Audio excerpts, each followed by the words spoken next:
Mm. Okay. Hello, we are from Group 4, and today in this presentation we will be discussing about labor exploitation in Cambodia. My name is Beatrice, and my peers Aneta, Nikki, and Monica. Modern slavery in Cambodia is a human crisis that demands immediate actions. A major ongoing concern is the online scam operations and garment scam factories. NGOs reports raise concerns, however, corruption slowed down the investigation. According to the 2023 US Trafficking in Person reports, Cambodia is classified as a Tier 3 country, which means the system failures in the prevention of human trafficking and labor exploitation. The government had been widely criticized for corruption and involvement in online scam operations.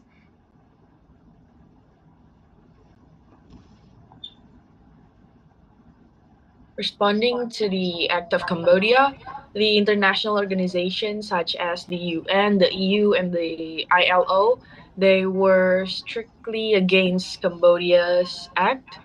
And here, the ILO, they conduct a program called the ILO's Better Factories Cambodia. And here, the first picture, you can see the pie chart.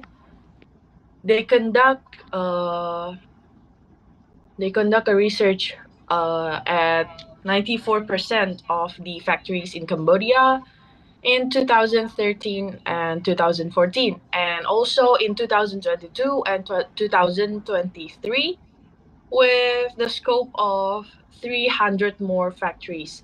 And the data shown the same result, which is the factory violated exceptional overtime regulation.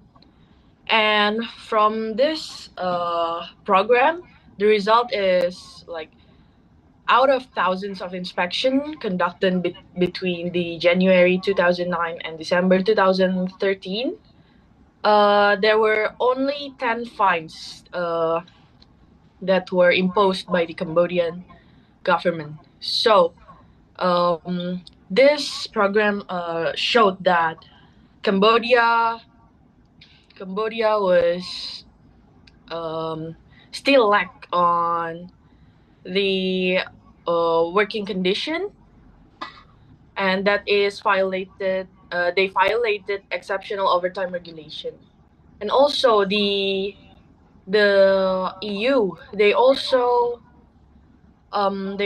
conduct the restriction on the EBA, everything but arms, to Cambodia. So from 100% free tax on their products, but now in since 2020, they were restricting. They are subjecting the standard EU tax on garments and also textile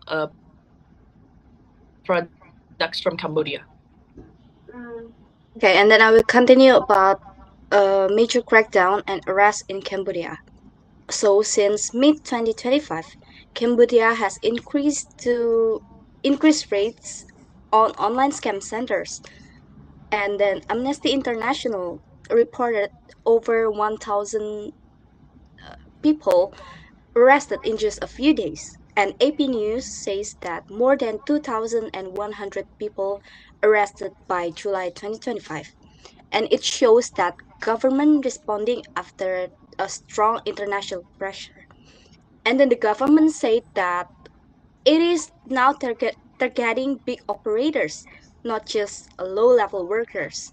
And then, however, Amnesty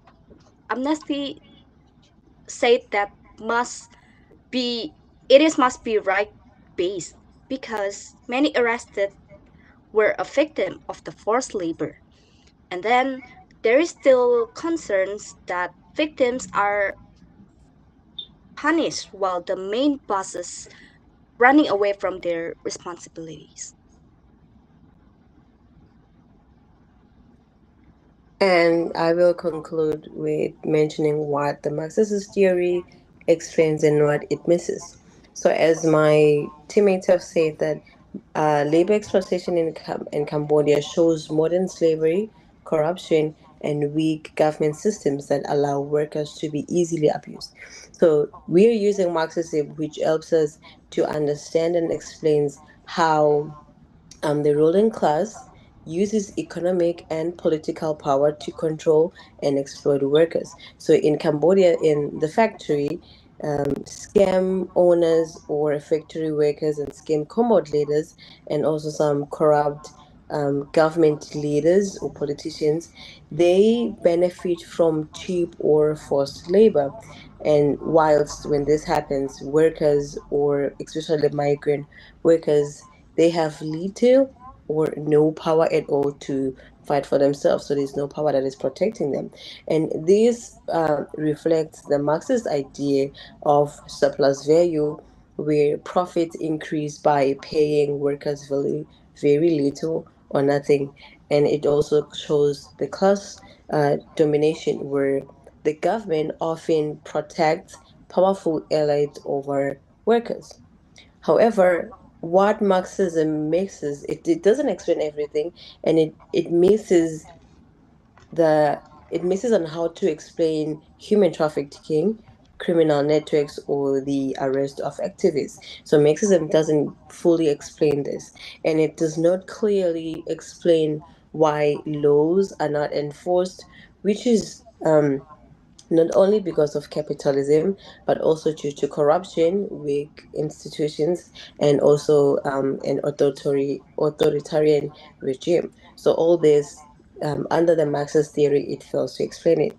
Okay, overall, Cambodia fits as a Marxist case because the exploitation is driven power,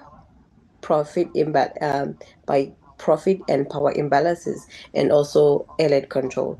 But it fails to but it fails to explain the human trafficking and criminal networks. So, in overall, Marxism must be combined with ideas about governments, about human rights, and also corruption, and also addressing both the political and the economic cases. Can That's how Cambodia can reduce labor exploitation and protect workers. Thank you.